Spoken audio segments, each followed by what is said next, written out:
Hi guys, welcome back to the channel. So, just about a year ago, I've done a video and actually an experiment where I brewed some cider using the Alcotech Turbo yeast. I've done 3 bottles of cider, one of which was just a normal apple juice with a normal cider yeast, and I've done the 2 of the big bottles using the Alcotech, which guarantees to give you a really high volume. You can basically get up to 20% volume of alcohol, which is kind of pretty amazing. So the idea was, guys, I've done some normal apple juice from the carton and I've done the fresh squeezed apple juice, and both of them use the Alcotech Turbo yeast.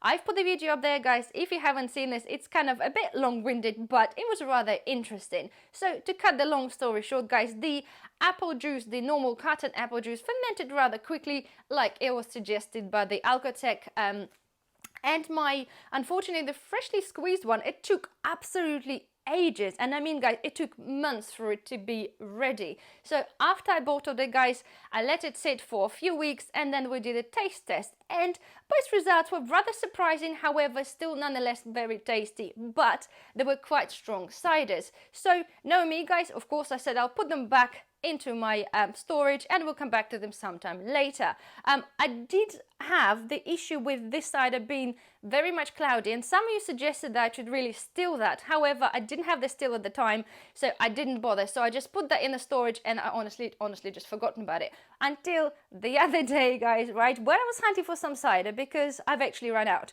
So I needed to hunt through my storage, and I found those 2 bottles, and the results were astonishing.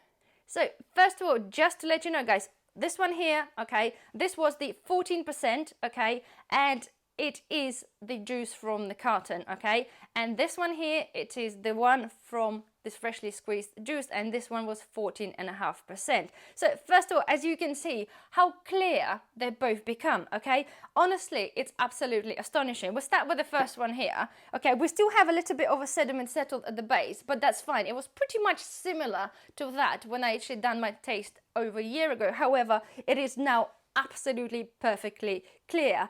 And the surprising part is, guys, when we're actually looking at the one that I use, the fresh apple juice, it's actually developed a SCOBY at the bottom. I never really thought you could develop this with the cider. I brew my own apple cider vinegar, and yes, I have a vinegar mother. However, to have a SCOBY at the bottom of cider, that was something amazing.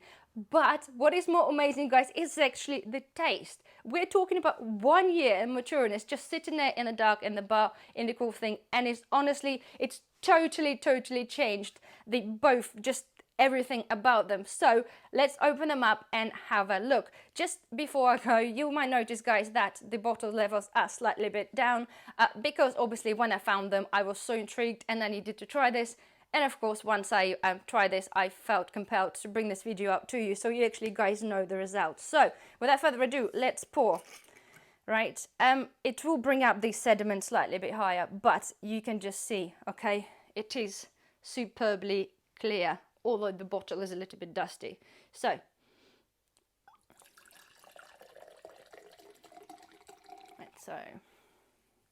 I'm going to pour them both, and then we're going to try them, and I will tell you what's the difference. They're both still flat, although they give us a bit of hiss, but that's fine.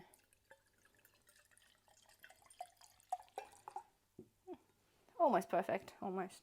Right. Okay, yeah, I disturbed this SCOBY a bit. Anyway, so you can see that, look at that, okay? It looks, yes, it's got a little bit, tiny bit of like a haze floating around because I just disturbed it, but nonetheless, right? So this is the carton juice, okay? The smell of that, okay, it actually smells pretty much like the carton juice it was. It has changed a bit. When I initially tried that, I had a really, it was pretty much like a wine and had a little bit of a sort of weird taste. However, guys, it is now just tastes pretty much like basic cartoned apple juice with a bit of alcohol. It is 14%, and I can definitely taste it is 14%, okay? It has this the afterburn thing that you still get a little bit, probably a little bit more than I did the last year. However, it is very smooth. It doesn't feel like, it doesn't really hit you as much as it did initially. But again, I put it down to the fact is that all the sediment and the impurities are kind of settled down, and we literally just pretty much have a really pure, strong apple cider. As I mentioned last time, it's not something I don't think you can drink it like a cider. I've tried this when I opened it before, guys, and just naturally happens I just end up sipping it like a glass of wine because it's just that strong. It just pretty much impossible. For some people, probably okay.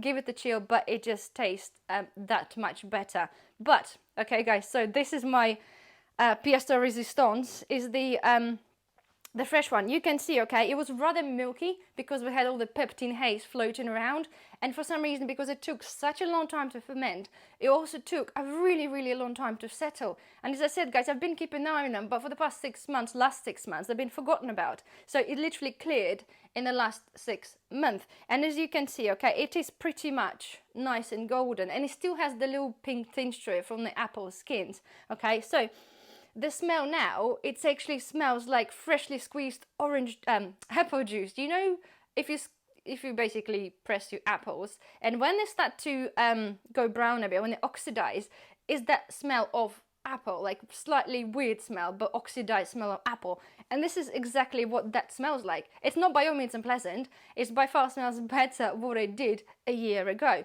So, okay, just lovely. As a taste test, okay, so it is pretty much tastes like a fresh apple. Okay, it is now by far smoother than this one, and then this one was last year. It's really surprising because, as I said, it had such a harsh part to it. Like I said, that wasn't particularly my number one priority in terms of the which way I was going to drink them. However, it just totally changed. It's softened.